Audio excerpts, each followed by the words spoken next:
तो बहुत दिनों का इंतजार हुआ अब खत्म, क्योंकि आज से मैंने शुरू कर दिया एनसीईआरटी क्लास 11th मैथमेटिक्स का कंप्लीट सॉल्यूशन। इससे पहले मैंने क्लास 11th में जो सेट थ्योरी है उसका एक एक कॉन्सेप्ट पॉइंट वाइज पॉइंट इतना डेप्थ में यानी इतना गहराई में और आसान भाषा में समझाया कि यदि आप उसको एक बार देख लेंगे और साथ ही साथ उस पर सवालों का इतना ज्यादा प्रैक्टिस हमने करवाया है कि यदि उसको आप देख लेंगे तो एनसीईआरटी को आप हंसते खेलते बना जाएंगे। ये तो एनसीईआरटी हम इसलिए यहाँ पे एक एक सॉल्यूशन प्रोवाइड कर दे रहे हैं ताकि आपको लगे कि जी हाँ एनसीईआरटी को लेकर भी साथ साथ चला जाता है, वरना इससे पहले आप एनसीईआरटी के मास्टर बन जाएंगे। ऐसा कॉन्सेप्ट हमने पीछे के जितने लेक्चर्स है उसमें प्रोवाइड कर दिए भाई, इतने डिटेल में बताए हैं। आप यदि जाकर देखेंगे तो वास्तव में कहेंगे कि रियल में कहेंगे कि भाई इससे अच्छा कहीं यूट्यूब पे पूरे यूट्यूब पे खोज लो, लेक्चर्स नहीं मिलेंगे। बस अर्थे कमी क्या है कि बिना माइक के मैं यहाँ पे पढ़ाता हूँ, साथ ही साथ ये आपको व्हाइट बोर्ड दिखेगा। आजकल के लोगों की तरह स्मार्ट बोर्ड डिजिटल बोर्ड नहीं दिखेगा, तो इसमें कोई कमी नहीं है। लेकिन आप लोगों के अनुसार आजकल मॉडर्न जमाना के तो कमी लग रहा होगा, लेकिन मैं अपने अकॉर्डिंग इसको पूरा एक तरह से पोटेंशियल ही मानता हूँ कि जो भी मेरे पास है वो मेरा क्षमता है। तो चलिए, यदि आप नए हैं तो इस भाई को सपोर्ट कीजिए और हाँ मतलब चैनल को सब्सक्राइब अवश्य कीजिए, अपने दोस्तों के बीच शेयर कीजिए, क्योंकि जब आप करेंगे शेयर हम पूरे दिल से करेंगे आपका केयर। और भाई घर पे जाकर इसका अच्छा बना लेना एक फेयर, ताकि दूसरे से करोगे आप कंपेयर तो आप ही विजित होगे, आप ही जीतोगे। जीतोगे नहीं, जीतोगे, ठीक। आप जीतोगे, कभी हार नहीं पाओगे। क्यों? क्योंकि जो कॉन्सेप्ट दिया जाता है आप देखिएगा तगड़ा लेवल का। तो चलिए, आज से शुरू हुआ एनसीईआरटी प्रश्नावली 1.1। यहाँ पे लिख भी देते हैं क्लास 11, ताकि आप लोग को लगे कि जी हाँ क्लास 11th और मैथमेटिक्स, जो भी साइंस बैकग्राउंड के स्टूडेंट्स है भाई उनके लिए वरदान से कम नहीं होगा। पहली बात, आप देखोगे तो 1% के भी दिक्कत नहीं महसूस होने दूंगा, मैं इतना दावे के साथ कह सकता हूं। तो चलिए शुरू करते हैं सवालों का हल। सवाल क्या है देखिए, क्वेश्चन नंबर 1 लिखा हुआ है, निम्नलिखित में कौन से समुच्चय, मतलब इन नीचे दिया गया 9 क्वेश्चन है, 9 सवाल है, तो इनमें से कौन समुच्चय है, मतलब कौन कौन कौन इसमें से है जो सेट का उदाहरण है। यानी ये मान लीजिए पहला सवाल है, दूसरा सवाल, यानी वो एक समुच्चय है, वो एक सेट है, ये बताना है कि कौन कौन है। ठीक, अपने उत्तर का औचित्य बताइए, अपने उत्तर का कारण बताना है, उसका जस्टिफिकेशन देना है, जस्टिफाई करना है कि कैसे ये समुच्चय की श्रेणी में आ रहा है और जो नहीं है वो कैसे नहीं आ रहा है, यानी क्यों नहीं आ रहा है। बहुत आसान है, देखिए हम चलते चलते हैं। तो पहले मैं आपको एक बात बता दूं, फिर से रिवाइज करवा दे रहा हूं, ताकि यहाँ पे सवालों को बनाने में आपको बहुत ही आसानी फील होगी। देखिए मेरे दोस्त, सेट का उदाहरण जानने, ये शॉर्ट में समझा रहा हूँ, पूरा गहराई से डिटेल में जानने है तो हमारे चैनल के प्लेलिस्ट में पड़ा हुआ है, जाकर देखो यार। सेट का एक एक चीज पड़ा हुआ है, पूरे दिलचस्पी के साथ बताया गया। आप जाके देखोगे तो सही, मतलब देखोगे तब तो मालूम चलेगा, देखो जाकर सही मेरे भाई। तो देखिए सेट का उदाहरण कौन कौन होता है, तो देखो जिसमें मतलब कि आप उसके एलिमेंट्स को गिन सकते हैं, क्या कर सकते हैं, गिन सकते हैं, चाहे वो अनलिमिटेड ही क्यों ना हो। जैसे हम आपसे यदि बोलेंगे कि परिमेय संख्याओं का समुच्चय, प्राकृत संख्याओं का समुच्चय, तो परिमेय संख्या प्राकृत संख्या गिना जा सकता है कि नहीं, गिना जा सकता है। 1 गो 2 गो 3 गो, भले उसकी संख्या अनंत हो, अलग बात है, लेकिन यदि गिनने पे आए तो गिन सकते हैं। अनंत को तो कभी छुआ नहीं जा सकता है, लेकिन 1 2 3 4 5 10 खरब 20 खरब 30 खरब, मतलब इस तरह से कहते कहते आप महासंख्या जा सकते हैं, फिर आगे गिन सकते हैं, यानी गिनना पॉसिबल है। लेकिन एक सेकेंड मार्कर नीचे गिरा है, लेकिन हम यदि आपको बोले कि आप किसी के अंदर की ईमानदारी को गिनो, किसी के अंदर की अच्छाई को गिनो, किसी के अंदर की खुशी को गिनो, किसी के अंदर की उदासीपन को गिनो, किसी के अंदर का जो सबसे बेस्ट क्वालिटी है, बेस्ट गुण है, उसको गिनो। गिना पाएगा नहीं ना। यानी जहां पे कोई ना कोई गुण आ जाए, चाहे वो अच्छा गुण हो या अवगुण हो उसका, यानी विशेषण वाले शब्द आ जाए, यानी क्वालिटी वाले शब्द आ जाए, एडजेक्टिव आ जाए, जैसे किसी की सुंदरता गिन सकते हैं, किसी की मान लीजिए कुरूपता, यानी कितना वो अगली है, कुरूप है, इसको गिन सकते हैं नहीं ना। तो जहां ये लग जाएगा मेरे भाई, उस सेट नहीं होगा। बाद बाकी जिसको गिन लेंगे वो सभी सेट हो जाएंगे। तो चलिए सेट से करते हैं भेंट और खोलते हैं इसका गेट। तो देखिए सवाल नंबर 1 क्या है मेरे दोस्त, लिखा हुआ है पहला सवाल, जे अक्षर से प्रारंभ होने वाले वर्ष के सभी महीनों का संग्रह। तो आप ही बताओ कि जे अक्षर से शुरू होने वाला वर्ष मतलब साल का सब महीना, मंथ। तो अच्छा मेरे दोस्त जे से, तो जैसे वर्ष में कितने महीने होते हैं, 12, जनवरी, फरवरी, मार्च, अप्रैल, मई, जून, जुलाई, अगस्त, सितंबर, अक्टूबर, नवंबर, दिसंबर। तो आपको कह रहा है कि जे अक्षर से प्रारंभ यानी शुरू होने वाले वर्ष यानी साल के सभी महीनों यानी मंथ्स का संग्रह यानी समूह सेट है कि ना। तो आप इसको गिन ना सकते हो, एगो जनवरी हुआ, एगो मतलब कि जून हुआ, एक जुलाई हुआ, तो यानी 3 है, यानी 3 ऐसे मंथ हैं, महीने हैं जिनको आप जे से शुरू देखते हो या मतलब कि मानते हो या लिखते हो। तो इसको गिन लिए, तो ये वाला गिन लिए, तो ये सेट है, और जिसको नहीं गिनेंगे वो सेट नहीं है। तो मेरे दोस्त ये समुच्चय है कि ना है, जी है। क्यों? क्योंकि साल के 3 महीने ऐसे हैं जिसका पहला लेटर जे से शुरू हो रहा है। तो ये सेट है, यानी इस सेट के अवयवों को, इस संग्रह के अवयवों को अच्छी तरह से हम गिन ले रहे हैं। यही कारण है कि ये समुच्चय है, सेट है। तो ये सेट है, और कारण हमने बताया, औचित्य बताया। क्यों? क्योंकि इस संग्रह के मतलब महीना वाला जो संग्रह है, इसके अवयवों को हम अच्छी तरह से गिन ले रहे हैं। 1 जनवरी होगा, 1 जून होगा, 1 जुलाई होगा। तो जब अच्छी तरह से ये डिफाइंड है, वेल डिफाइंड है, तो उसी को ना सेट कहते हैं। तो वही सेट है, तो सेट से हो गया भेंट, खोल दिया हम गेट। चलिए अगला सवाल। तो ये पूरी तरह से समझ में आया। अगला देखते हैं, सेकंड नंबर, भारत के 10 सबसे अधिक प्रतिभाशाली लेखकों का संग्रह। तो मेरे भाई प्रतिभाशाली, जीनियस, इंटेलिजेंट, एक्सीलेंट, आप कोई के अंदर के जीनियस मतलब कि जो कितना जीनियस पना है, जीनियोसिटी है, उसको गिन सकते हैं कितना वो मतलब प्रतिभाशाली कहने का मतलब एक तरह से एक्सीलेंट है, यानी एक्सीलेंसी को गिन सकते हैं आप। अच्छा ही एक तरह से समझिए, प्रतिभाशाली मतलब बहुत तेज, बुद्धिमान, एक्सीलेंट। तो किसी के अंदर की बुद्धिमानता गिनी जा सकती है, किसी के अंदर की ज्ञानता को, ज्ञान कितना भरा हुआ है उसको गिन सकते हैं नहीं ना। ज्ञान को कैसे गिन सकते हैं भाई? तो जब इसको गिन ही नहीं सकते हैं, लेखक को गिन सकते हैं, लेकिन प्रतिभाशाली यानी एक्सीलेंट जो लेखक होगा उसको नहीं गिन सकते। तो जहां पे एक्सीलेंट लग गया उस सेट के अंतर्गत नहीं होगा। यानी मेरे दोस्त इसका गेट नहीं खुलेगा, यानी सेट नहीं है। कारण क्या है? कारण यह दीजिएगा, औचित्य का मतलब कारण यह दीजिएगा कि चूंकि दुनिया के किसी भी लेखक के प्रतिभा को पूरी तरह से काउंट नहीं किया जा सकता है, गिना नहीं जा सकता है, यानी उसके प्रतिभा की कोई एक सीमित परिभाषा नहीं है, सीमित नहीं मतलब वेल डिफाइंड परिभाषा नहीं है, सुपरिभाषित नहीं है।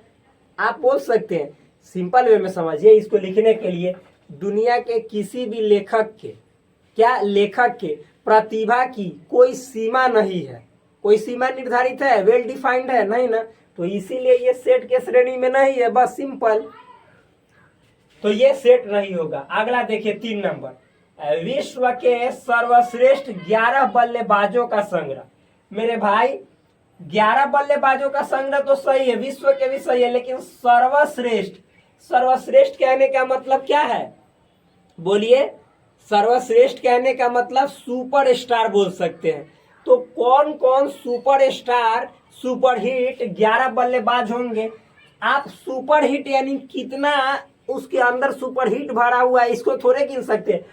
मतलब कि कौन कितना अच्छा खेलेगा कि उसको सुपर हिट कहेंगे, इसका कोई लिमिट मतलब परिभाषा है। सीमित मतलब कि जैसे एक तरह से आप डेटा दे सकते हैं कि हाँ इतना अच्छा खेलेगा तो इसको सर्वश्रेष्ठ कह देंगे, नहीं, यानी इसकी कोई परिभाषा नहीं है, इसको मापने का कोई मानदंड नहीं है, तरीका नहीं है।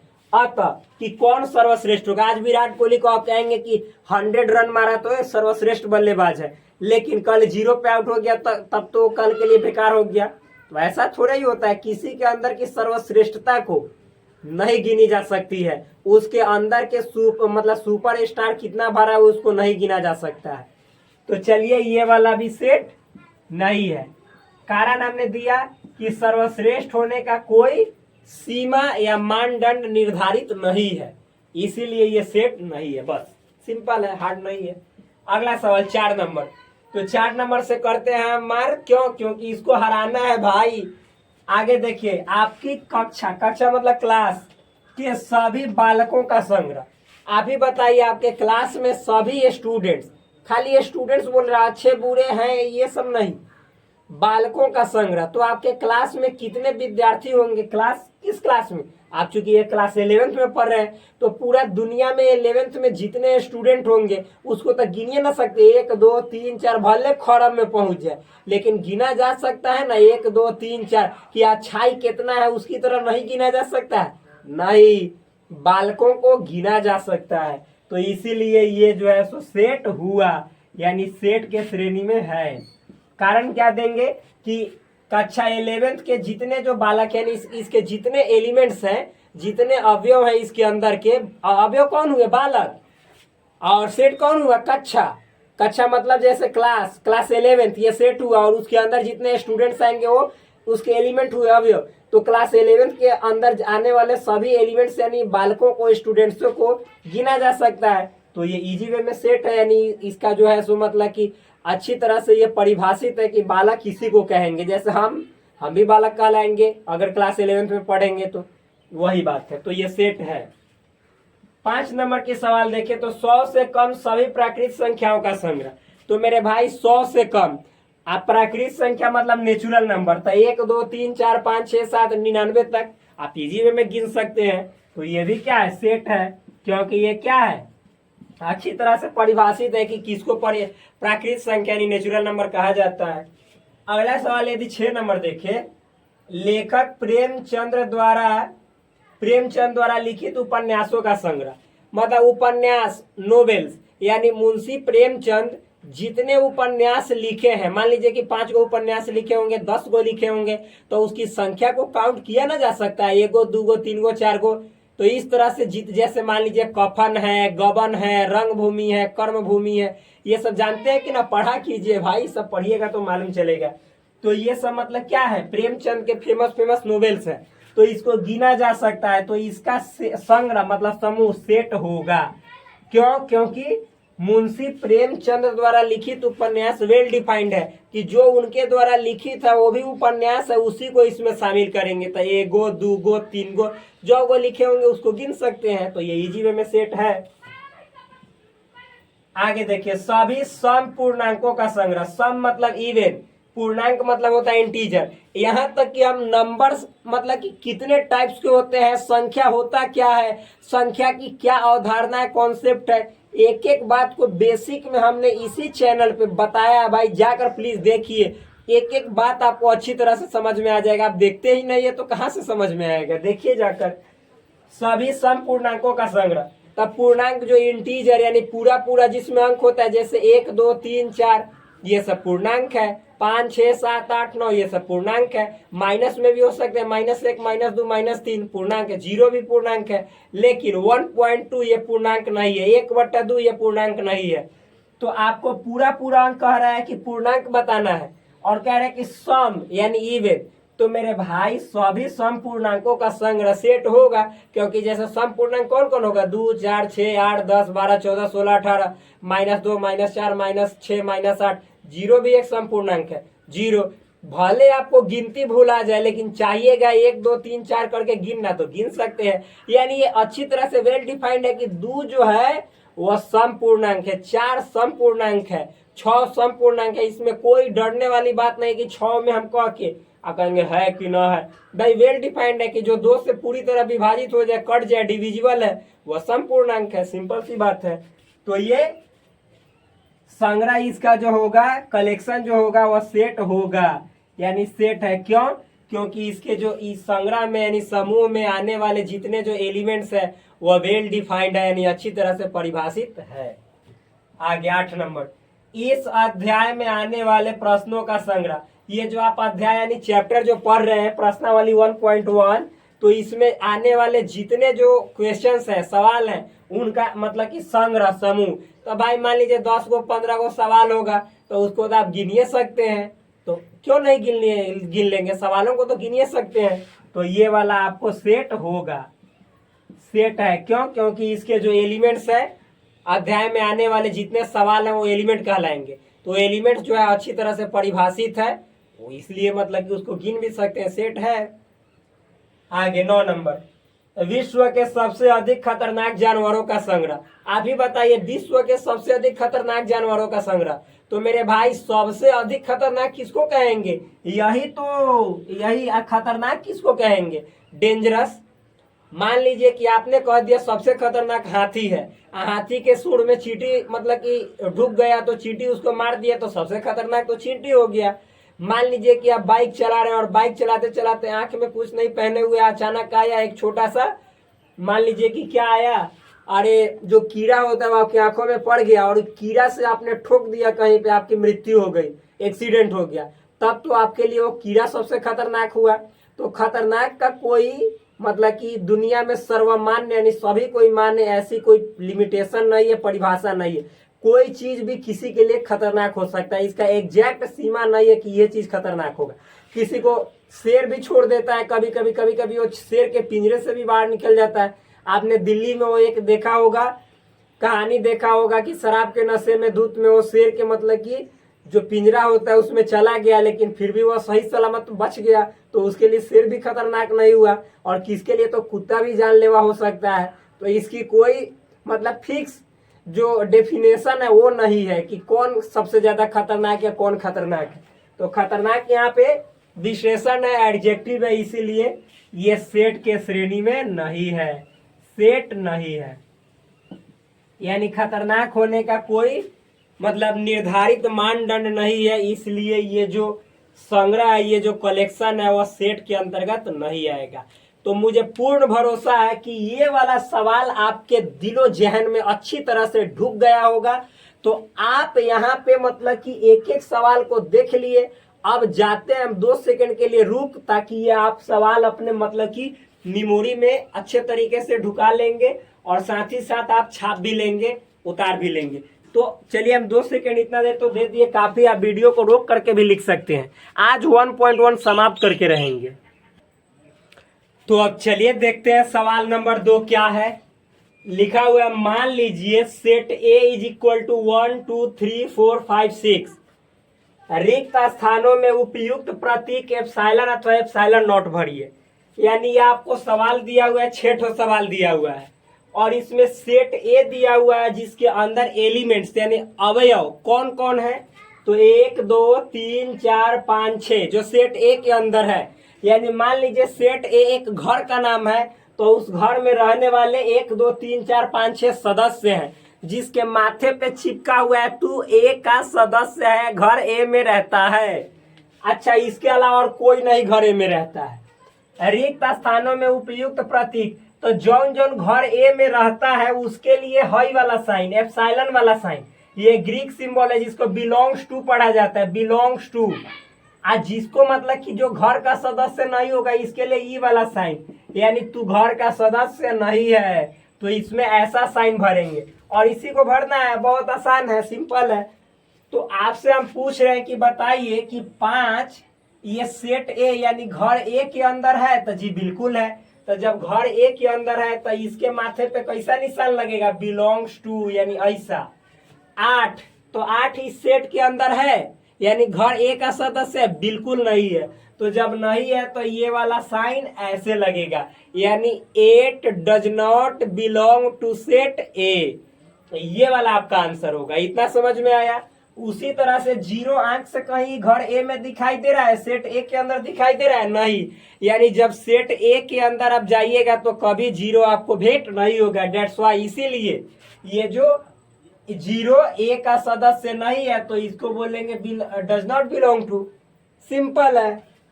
4 देखो तो घर में घुसियाल है, तो जी बिल्कुल है। यानी जब 4 घर के अंदर है तो 4 से 1 करेगा प्यार, यहाँ पे हो जाएगा बिलोंग्स टू। समझ में आया यार?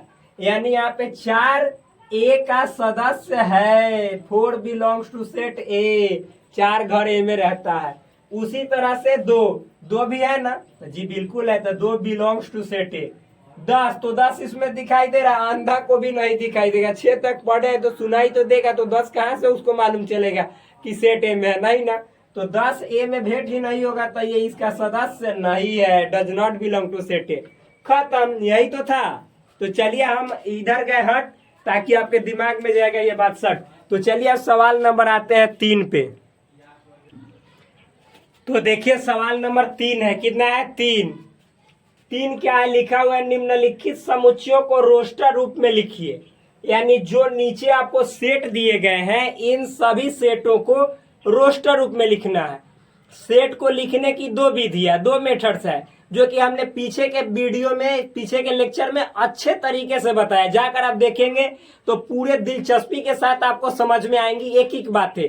तो उसमें बताया गया पहला तरीका है रोस्टर फॉर्म, या उसी को बोला जाता है क्या? बोलिए, तालिका विधि या सारणी विधि। रोस्टर फॉर्म भी उसी को बोला जाता है टेबुलर फॉर्म। अब देखिए इंग्लिश में रोस्टर फॉर्म है, और फिर मतलब हिंदी में उसको तालिका विधि कहते हैं, और दूसरा नाम है इसका सारणी विधि, जिसको टेबुलर फॉर्म कहा जाता है। अब दूसरी विधि है सेट बिल्डर मेथड, यानी समुच्चय निर्माण विधि। तो एक विधि से दूसरे विधि में बदला जाता है। यानी रोस्टर रहेगा तो सेट बिल्डर में, या सेट बिल्डर रहेगा तो रोस्टर में। रोस्टर में कॉमा लगा लगा कर लिखते हैं, सेट के अंदर दोनों तरफ मजली ब्रैकेट देते हैं, और सेट बिल्डर में एक्स सच डेट एक्स लगा के लिखते हैं, जो कि सभी बातें पीछे के क्लासेस में अच्छी तरह बताया गया, जाकर देख सकते हैं। तो देखिए सवाल नंबर 1 क्या है 3 का? सेट ए बराबर एक्स सच डेट एक्स एक पूर्णांक है, ठीक? यानी एक्स सच डेट एक्स एक इंटीजर है। क्या कह रहा है पहले सवाल? कि निम्नलिखित समुच्चयों को रोस्टर रूप में बदलिए। कहने का मतलब है कि ये क्वेश्चन सेट बिल्डर में है, जहां पे एक्स सच डेट एक्स लगा रहेगा उसको सेट बिल्डर कहेंगे, या इस तरह से आपको भाषा के रूप में, लैंग्वेज के रूप में, जहां पे मजली ब्रैकेट न रहेगा लेकिन लैंग्वेज लिखा रहेगा, वो भी सेट बिल्डर फॉर्म में रहता है।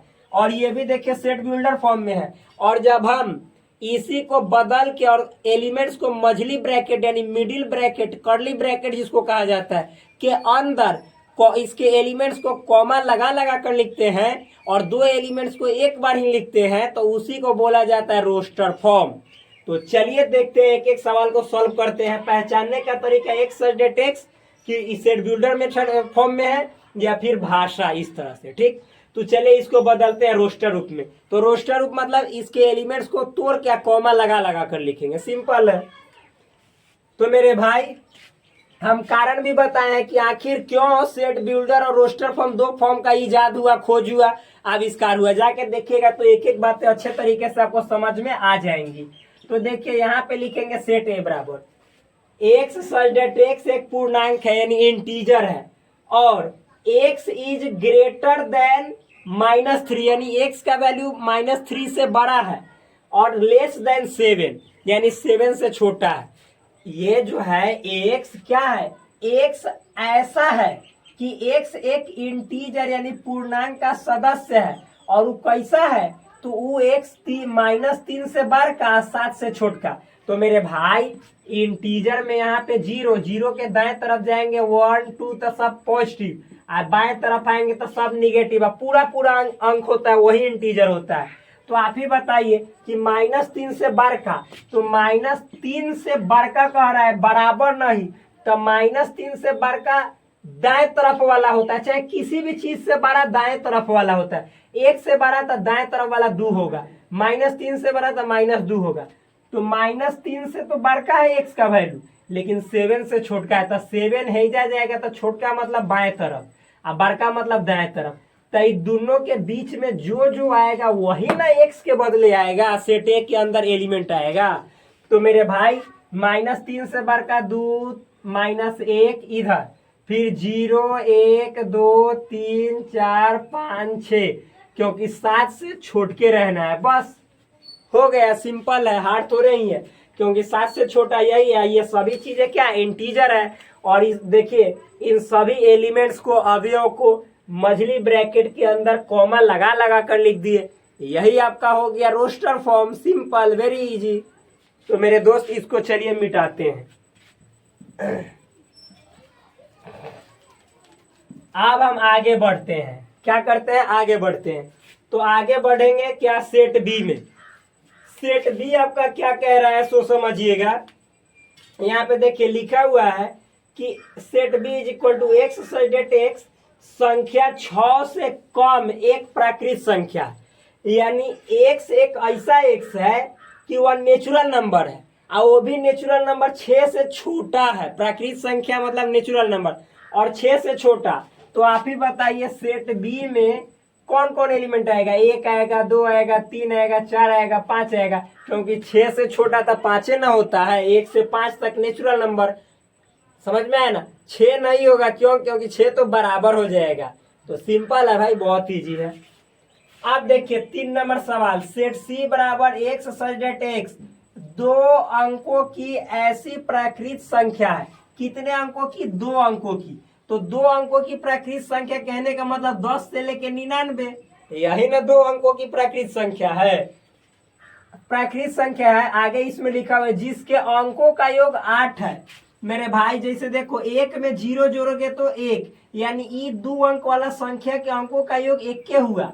मान लीजिए 11 रहता तो इसका योग 2 होता, तो वो सही है ना। ये होगा तो 10 से 99 के बीच में ये संख्या, लेकिन वह संख्या को है सी के अंदर ढुकाना है, लिखना है, जेकर दोनों अंक को, जैसे 9 जोड़ेंगे तो 18 हो जाएगा।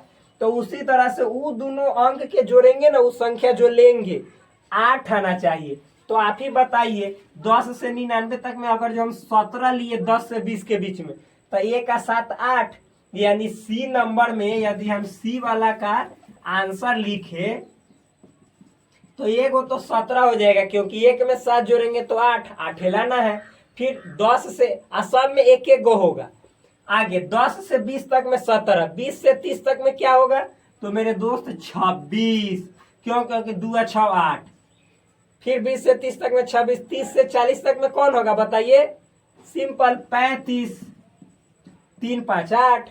40 से 50 तक में कौन होगा, तो 44, अरे 44 होगा कि ना, 4 4 8। फिर इसी तरह से 50 से 60 तक में कौन होगा, तो मेरे भाई 50 से 60 तक में जाएंगे तो हो जाएगा 53, यानी अभी 35 का उल्टा 53। उसी तरह से यदि हम जाएंगे 60 से 70 में तो इस 26 का उल्टा 62। 70 से 80 के बीच में जाएंगे तो मेरे दोस्त 71, 17 का उल्टा, तो यहाँ पे 71 लिखेंगे, 71। और फिर 80 भी तो होगा, क्योंकि 80 भी तो 2 अंकों की संख्या है, और 8 में 0 जोड़ेंगे तो अंकों का योग 8 होगा।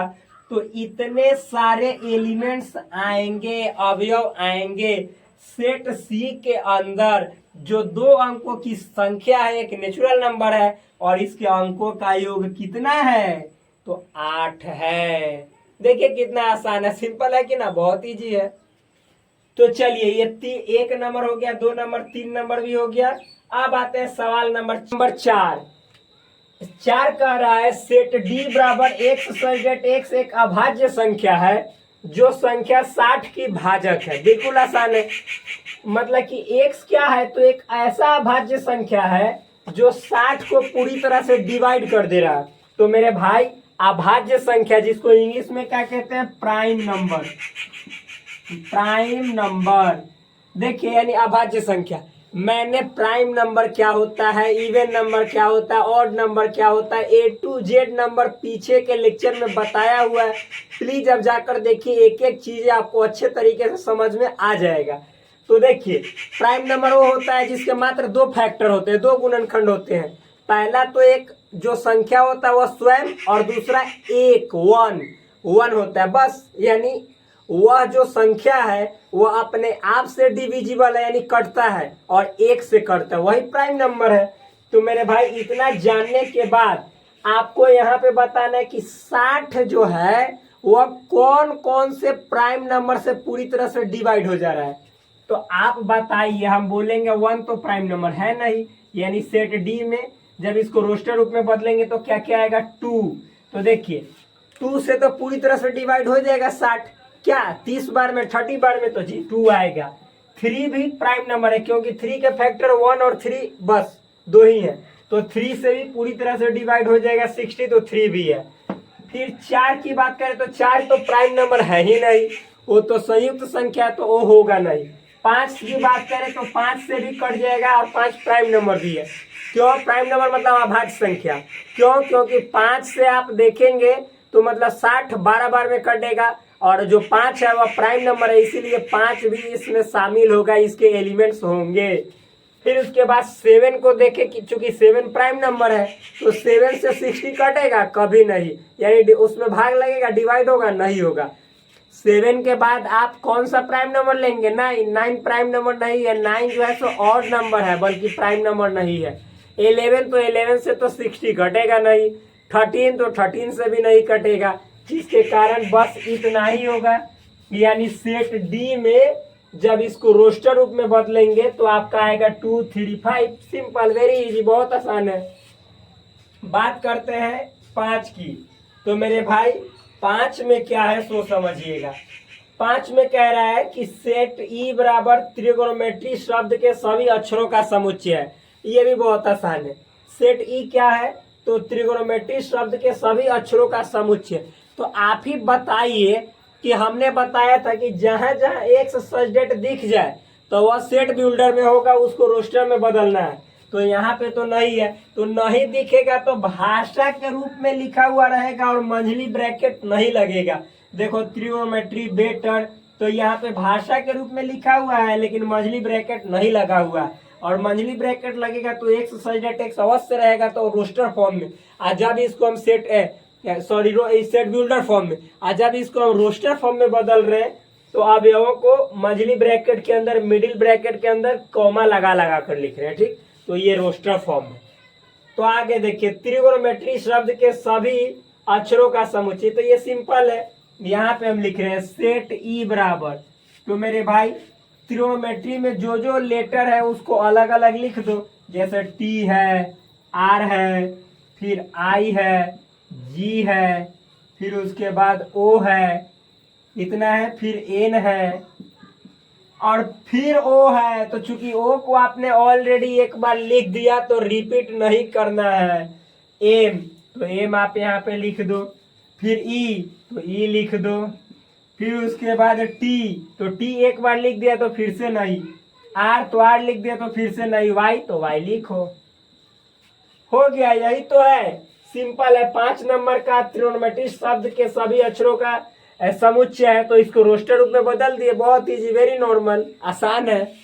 अब इसी तरह से देखिए यदि 6 नंबर, तो 6 नंबर क्या है? Set F. सेट एफ बराबर बेटर शब्द के सभी अक्षरों का समुच्चय है।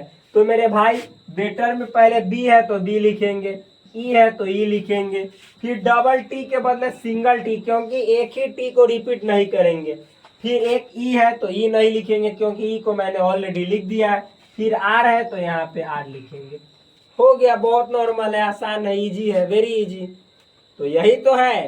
तो इस तरह से आपके जो 6 के 6 3 नंबर में सवाल थे वो सभी समाप्त हुए। अब देखते हैं सवाल नंबर 4।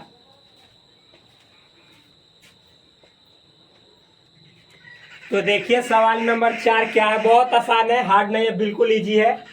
लिखा हुआ है निम्नलिखित समुच्चयों को समुच्चय निर्माण रूप में व्यक्त कीजिए। यानी ये जो समुच्चय दिए गए हैं 1 2 3 4 5, ये 5 जो सेट दिए गए हैं इसको सेट बिल्डर फॉर्म में बदलना है, बहुत आसान है। तो देखिए कैसे बदलेंगे।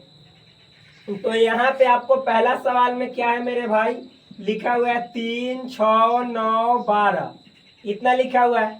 तो आप ही बताइए ये 3 6 9 12 सेट बिल्डर फॉर्म कहने का मतलब है कि एक्स सब्जेक्ट एक्स लिखकर और इसको या तो आप मैथमेटिकल भाषा के रूप में लिखिए या फिर हिंदी वाले भाषा के रूप में लिखिए, यही होता है। तो आप देखिए कि 3, 6, 9, 12 ये 3 का एक तरह से टेबल है, पहरा है। तो यानी हम इसको लिखना चाहे तो एक्स सच डेट एक्स लिखेंगे, एक्स सच डेट एक्स, और ये जो एक्स है मतलब कि एक्स सच डेट एक्स, और ये एक्स जो है सो आपको बताइए तो यहाँ पे क्या है, बराबर 3n, यानी x बराबर 3n। n का मतलब है यहाँ पे देखिए कहाँ तक, तो 3 इकाई 3, 3 दूनी 6, 3 त्रिक 9, 3 चौका 12, यानी कहने का मतलब है कि 1 से लेकर 4 तक है, यानी ये x बराबर 3n और n बिलोंग्स टू n, यानी n नेचुरल नंबर है। और कहाँ से कहाँ तक है, तो n नेचुरल नंबर है और इसको लिख सकते हैं 5 से छोटा है। तो 5 से छोटा नेचुरल नंबर 4, यानी 1 से लेकर 4 तक। तो यानी यहाँ पे भरोगे मेरे भाई 1 तो 3 होगा, 2 भरोगे तो 6 होगा, 3 भरोगे तो 9 होगा, 4 भरोगे तो 12 होगा, हो गया। यानी ये वाला बात इससे आप ला लेंगे। तो यही तो है सेट बिल्डर फॉर्म, बहुत आसान है, सिंपल है, इजी है, हार्ड तो रही है। आगे देखिए सवाल नंबर इसी तरह से 2 देखेंगे तो लिखा हुआ है 2, 4, 8, 16, 32।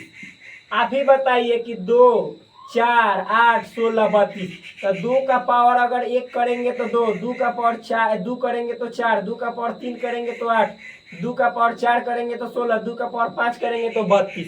यानी ये तो और सिंपल है, एक्स सच एक्स बराबर 2 का पावर n है, और n मतलब बिलोंग्स टू n, यानी n नेचुरल नंबर है। भाई नेचुरल नंबर है तो कहाँ तक, तो 2 का पावर 1, 2 का पावर 2, 2 का पावर 3, 2 का पावर 4, 2 का पावर 5, यानी n जो है सो 6 से छोटा लिख दीजिए, यानी n का वैल्यू 6 से छोटा है। तो 6 से छोटा कहने का मतलब क्या, 1 भरेंगे तो 2 आएगा, 2 भरेंगे तो 4 आएगा, 3 भरेंगे तो 8 आएगा, 4 भरेंगे तो 16 आएगा, और 5 भरेंगे तो 32 आएगा। सिंपल है, बहुत ईजी है, आसान है। भाई चिड़िया बोल रही है, क्या कीजिएगा। आगे देखिए, बोलना उसका काम है। 5, 25, 125, 625। अगला है 5, 25, 125, 625।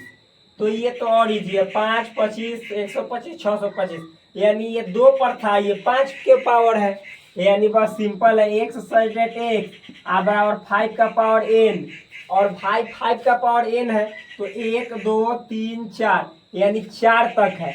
n belongs to natural number, n is less than 5, 5 से कम यानी 4 तक।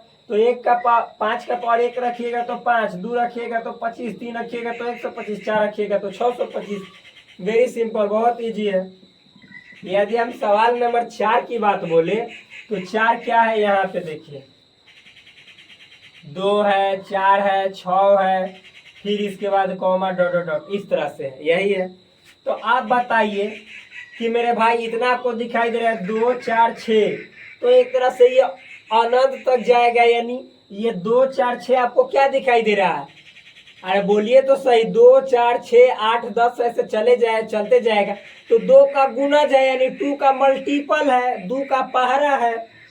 आप ऐसे लिखेंगे, यानी लिखेंगे x such that x such that x 2 का गुणज है। आप गुणज खाली लिख दीजिए, अंत इसका कहाँ है कोई पता ही नहीं है, 2 का ये गुणज होते चले जा रहा है। सिंपल। इतना हो जाने के बाद आप देखिए तो इसको ऐसे लिख देंगे।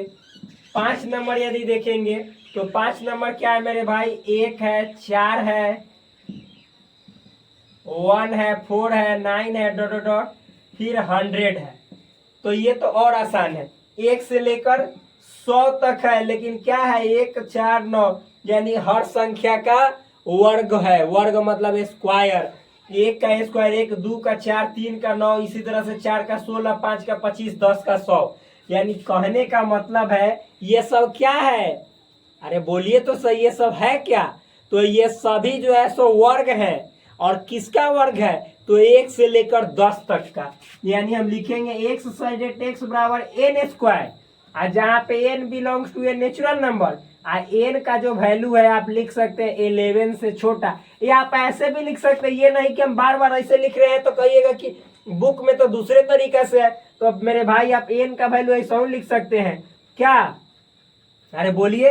n का वैल्यू लिख सकते हैं 1 के बराबर या 1 से बड़ा, और 10 के बराबर या 10 से छोटा, ये भी लिख सकते हैं, नो प्रॉब्लम। लेकिन बेटर होगा कि आप 11 से छोटा लिखेंगे तो इसमें भी सभी समाहित हो जाएंगे, और ऐसे भी लिखेंगे तो इसका मतलब हो गया 1 भी होगा और 1 से बड़का भी होगा, 10 भी होगा, 10 से छोटा होगा। तो यही तो आपका पांचों सवाल था। देखिए कितना आसान था, बहुत इजी था ना, वेरी इजी। तो चलिए अब सवाल नंबर देखते हैं हम। 5 के बाद 4 के बाद 5 क्या है? 5 करते हैं आप सभी के सामने उसकी नाच। तो ये देखिए सवाल नंबर 5 बहुत ही आसान है और बहुत ही खास है। देखिए क्या कह रहे हैं, निम्नलिखित समुच्चयों के सभी अवयवों या सदस्यों को सूचीबद्ध कीजिए। सूचीबद्ध कीजिए चाहे रोस्टर रूप में बदलिए, सब बात सेम ही है, कोई डिफरेंट नहीं है। तो मेरे भाई सवाल नंबर 1 क्या कह रहा है सो समझिएगा। बोल रहा है कि set A is equal to x such that x एक विषम प्राकृत संख्या है। विषम मतलब ऑड नंबर, प्राकृत मतलब नेचुरल नंबर। तो आप ही बताइए कि सेट ए बराबर कौन कौन विषम प्राकृत होता है? तो प्राकृत होगा जो 1 से जाता है, और विषम होगा जो 1 जो मतलब 2 से नहीं करता है। तो जैसे 1, 3, 5, 7, 9 ये क्या है? विषम है, और साथ ही साथ प्राकृत यानी नेचुरल भी है। तो हो जाएगा सिंपल 1, 3, 5, 7, 9, 11, 13 डॉट डॉट, बस चलते चला जाएगा, सिंपल है।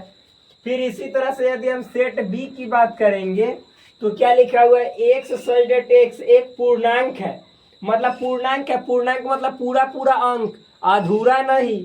और क्या है? तो वो एक्स का वैल्यू -1/2 से बड़का है, यानी ऐसे यदि 0 बोले एजा -1 एजा -2 एजा 1 एजा 2 एजा 3 एजा 4 एजा 5, ध्यान समझिएगा।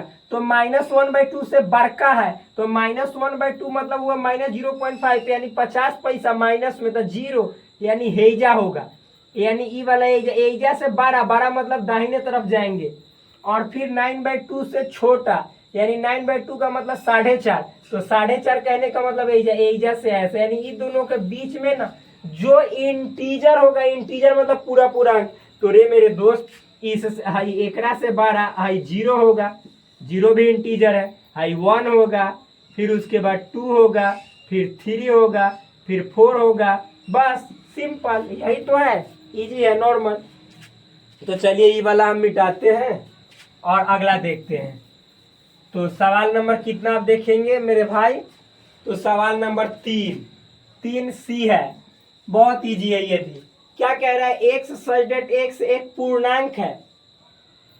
अच्छा सवाल नंबर रिपीट हो गया है क्या? बी इतना है, ये x square is less then 4 है भाई, यहाँ पे ये है x square is less then और इक्वल टू 4, ये है। जी हाँ बिल्कुल है, यही है, सही है। एक्स सजेट एक्स एक पूर्णांक है, यानी यहाँ भी एक्स क्या है? पूर्णांक, पूर्णांक मतलब पूरा पूरा अंक। और क्या है? तो कह रहा है कि एक्स स्क्वायर का वैल्यू 4 के बराबर या 4 से छोटा है। अच्छा मेरे भाई आप ही बताओ कि मान लो पूर्णांक का मतलब माइनस प्लस सब होता है, यानी 0, -1, -2, -3, इसी तरह से +1, +2, +3। तो कह रहा है कि x का वैल्यू ऐसा भरो कि स्क्वायर करने पर चाहे तो 4 के बराबर आ जाए, चाहे उससे छोटा। तो मान लीजिए कि हम 0 से एक बार दाएं तरफ जाते हैं, 0 से एक बार बाएं तरफ, तो 0 भरोगे यहाँ पे, तो 0 का स्क्वायर 0, तो 4 से छोटा होगा, तो जी बिल्कुल, तो यहाँ C में 0 आ जाएगा, यानी इसका एलिमेंट 0 C का एलिमेंट हो जाएगा। अब हम दाएं तरफ जाते हैं 1, तो जैसे 1 भरिएगा तो 1 का स्क्वायर 1, 1 4 से छोटा है, बिल्कुल है, तो 1 आ जाएगा। यहाँ पे 2 भरेंगे तो 2 का स्क्वायर 4, तो 4 4 से छोटा नहीं है लेकिन 4 के इक्वल है, तो जी 2 भी भराएगा, x का वैल्यू ये 1 है। अब यहाँ जैसे 3 भरेंगे तो 3 का स्क्वायर 9, और चूंकि 9 4 से छोटा नहीं बल्कि बड़ा है, तो बस नहीं जाएंगे। उसी तरह से अगर जो हम 0 से बाएं तरफ आएंगे तो -1, तो यहाँ पे x का वैल्यू अगर -1 भरेंगे तो -1 का स्क्वायर होता है +1, अब +1 4 से छोटा है तो बिल्कुल है, तो यानी x का वैल्यू भरना है, तो x का वैल्यू हमने -1 लिया है तो ये आएगा। उसी तरह से x का वैल्यू जब -2 भरेंगे तो -2 का स्क्वायर +4, अब +4 4 के इक्वल होगा, तो -2 भी आंसर आएगा। लेकिन जैसे -3 भरेंगे तो -3 का स्क्वायर +9, +9 4 से छोटा नहीं होता है बल्कि बड़ा होता है, तो ये नहीं आएगा। बस इतना ही आंसर आएगा। बिल्कुल सिंपल था, इजी था, हार्ड थोड़ा ही है, बहुत नॉर्मल है। तो इस तरह से ये वाला चीज खत्म हो गया। मैंने भाई ये सभी सवालों का प्रैक्टिस हमने भी करवाया हुआ है। इससे पीछे के लेक्चर्स में सेट थ्योरी के देखोगे ना, दब इत्मीनान तरीके से, मस्त जबरदस्त तरीके से करवाया गया, जाकर देखो।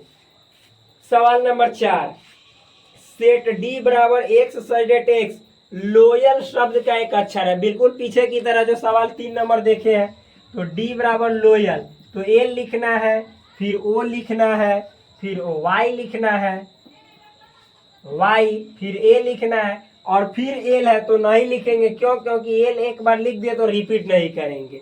अब इसी तरह से सवाल नंबर 5 देखिए क्या कह रहा है, एक्स सजेट एक्स वर्ष का एक मतलब वर्ष का एक ऐसा महीना है जिसमें 31 दिन नहीं होते हैं। तो 31 दिन नहीं होते हैं, यानी हम यहाँ पे ई लिख रहे हैं यहाँ पे, तो 31 दिन नहीं वाला लिखना है। तो मेरे भाई जो देखो हम गिन रहे हैं, जो जो ये ऊपर उठा हुआ होगा उसमें इसका मतलब होता है कि 31 दिन होते हैं। जनवरी तो इसका मतलब 31 दिन, फरवरी तो नहीं, तो यहाँ पे जो खाली होगा फरवरी, यानी जो गड्ढा होगा गड्ढा वो मतलब 31 दिन नहीं होगा। तो जनवरी फरवरी मार्च तो ये 31 दिन होगा। अप्रैल नहीं होगा तो अप्रैल लिखना है, ठीक, अप्रैल। फिर इसी तरह से मेरे भाई देखो, जनवरी फरवरी मार्च अप्रैल मई नहीं, जून होगा, जुलाई नहीं, फिर यहीं से गिनना है, अगस्त। देखो जनवरी फरवरी मार्च अप्रैल मई जून, तो जून यहाँ पे लिख दो। तो देखो जून यहाँ पे गया, जुलाई तो ये 31 दिन, अगस्त भी 31 दिन, सितंबर 30 दिन, अक्टूबर नवंबर 30 दिन, दिसंबर 31 दिन। तो सितंबर और फिर क्या नवंबर, तो यहाँ पे लिख दो सितंबर कॉमा नवंबर। बहुत सिंपल है, वेरी इजी, हो गया, ये बन गया। आप देखिए 5 नंबर हो गया, 4 नंबर, 3 नंबर, 2 नंबर, 1 नंबर। अब 6 नंबर देखते हैं। ये क्या कह रहा है, एफ बराबर क्या है, तो एक्स सजेट एक्स अंग्रेजी वर्णमाला का एक व्यंजन है, कॉन्सोनेंट है, जो के से पहले आता है। तो के से पहले व्यंजन, वॉवेल नहीं। तो मेरे भाई हम ABCD पढ़ेंगे तो ए तो वॉवेल है तो नहीं लिखेंगे, बी क्योंकि ए नहीं लिखना है, के से पहले आ रहा है लेकिन वॉवेल है, यहाँ पे व्यंजन कॉन्सोनेंट लिखना है। तो ए बी, सी भी आता है, डी भी आता है, ई नहीं, ई तो वॉवेल है, ई एफ जी, जी एच, फिर आई नहीं, जे, जे के बाद तो के आ जाता है। तो बस इतना ही तक जाना है, हो गया, खत्म। बहुत इजी सिंपल है, हार्ड नहीं है। तो चलिए हम हट गए, आप इसको अपने दिमाग में साट लीजिए। आज साटने के बाद देखते हैं सवाल नंबर 6। ये देखिए, ये तो और आसान है, ये मिलान करना है, मैचिंग करना है। और ये लास्ट सवाल है प्रश्नावली 1.1 यानी एक्सरसाइज 1.1 NCERT क्लास 11 के सेट थ्योरी का लास्ट सवाल क्या है मेरे भाई।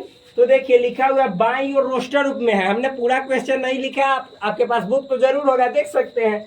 और दाईं और समुच्चय निर्माण रूप है, समुच्चय निर्माण मतलब सेट बिल्डर फॉर्म। और आपको क्या करना है, मिलान करना है, मैचिंग करना है। देखो कितना सिंपल है। पहला है 1 2 3 6। अब इसमें से देखो एक्स सजेट एक्स एक अभाज्य संख्या है, तो मेरे भाई इसमें तो 6 अभाज्य संख्या है ही नहीं, तो ये पहला मिलेगा ही नहीं। दूसरा देख लो, एक्स सजेट एक्स संख्या 10 से कम एक विषम प्राकृत संख्या है, तो 6 तो विषम प्राकृत है ही नहीं, ये तो सम है, तो ये होगा ही नहीं। 3 नंबर देखो, एक्स सजेट एक्स एक प्राकृत संख्या है और 6 की भाजक है, तो प्राकृत तो सब है, 1 भी है, 2 भी है, 3 भी है, 6 भी है। और फिर मतलब 6 की भाजक यानी 6 को काट दे रहा है। तो आप देखो 1 से 6 कट रहा है बिल्कुल, 2 से तो 2 3 6, 3 से 3 दूनी 6, 6 से तो जी बिल्कुल, यानी 1 नंबर का आपका सी बिल्कुल हो गया, सिंपल। आप 2 नंबर का देखो, 2 है और 3 है, तो आप देखो कि जब सी हो गया और एक्स सजेट एक्स ए में मैथमेटिक्स है, तो मैथमेटिक्स वाला तो ये होगा, ये जो 3 नंबर है ए में THE, तो ये तो और सिंपल है, तो ये भी मिल गया। तो बचा 2 यानी सी और डी खत्म, तो अब 2 और 4 का बचा हुआ है। तो 2 और 3 देखो। तब पहला देखो x से डेट x एक अभाज्य संख्या है और 6 का भाजक है, तो मेरे भाई 2 भी अभाज्य है 3 भी अभाज्य है। 6 का भाजक यानी दोनों से 6 कट जा रहा है, तो 2 से भी कटता है 3 से भी, दोनों अभाज्य है जी, बिल्कुल यही होगा। अब आगे देखो 1 3 5 7 9, 1 3 5 7 9, x से जेड x संख्या 10 से कम विषम प्रकृत है, तो 1 भी विषम है, 3 भी है, 5 भी है, 7 भी है, 9 भी और 10 से सब छोटा है, यानी इसका तो b ऐसे भी होगा और मतलब कि आप बनाइएगा फिर भी होगा। तो देखिए कितना सवाल इजी था। तो इस तरह से आपका क्लास 11th के प्रश्नावली 1.1 एनसीईआरटी सॉल्यूशन सेट थ्योरी का समाप्त हुआ, और फिर हम आपसे अगले वीडियो में मुलाकात करेंगे प्रश्नावली 1.2 के साथ। तब तक के लिए धन्यवाद। आप अपने भाई को प्लीज़ सपोर्ट कीजिए और फिर अपने दोस्तों के बीच इस वीडियो को शेयर कीजिए, क्योंकि बहुत ही अच्छे तरीके से इसको सॉल्व किया गया है, हल किया गया है, ताकि आप सभी को अच्छा बेनिफिट्स मिल सके। जय हिंद।